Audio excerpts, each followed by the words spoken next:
Hey there, we're talking about earnest money today, and I've been receiving a lot of questions from buyers and sellers alike in terms of earnest money. What is it? What's the intention? Why do I have to deposit it? What happens to it? And what happens if the deal falls apart?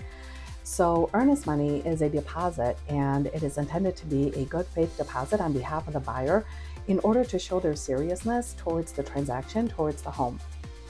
It is not a fee. The earnest money gets applied to the buyer's down payment at the time of closing. So the big question is, well, what happens if the deal falls apart and doesn't close? Well, here we go. In Illinois, the earnest money is protected by several things, and it's protected by various contingencies that are placed within the contract for the benefit of the buyer. Some of these contingencies include home inspection, attorney review, because here in Illinois we are an attorney state, so attorneys review contracts for the benefit of both the buyer and the seller.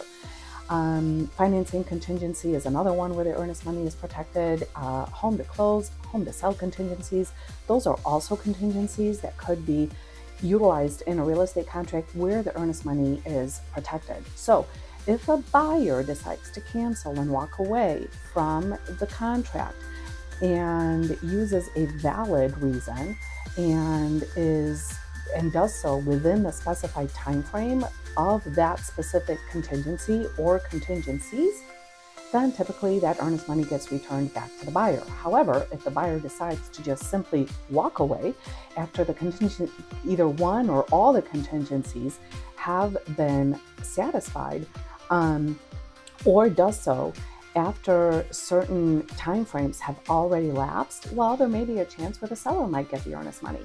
So the one thing to remember in Illinois is that it doesn't automatically get returned to either party one way or the other. There needs to be either the closing needs to take place, and then of course then it goes towards the deposit of the buyer's down payment.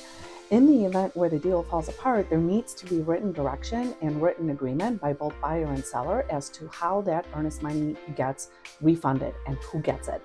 So for any more information, or if you have any questions on how to protect yourselves in a real estate contract, go ahead and send me a message or send me a comment, and I'll be sure to streamline the process. See you next time.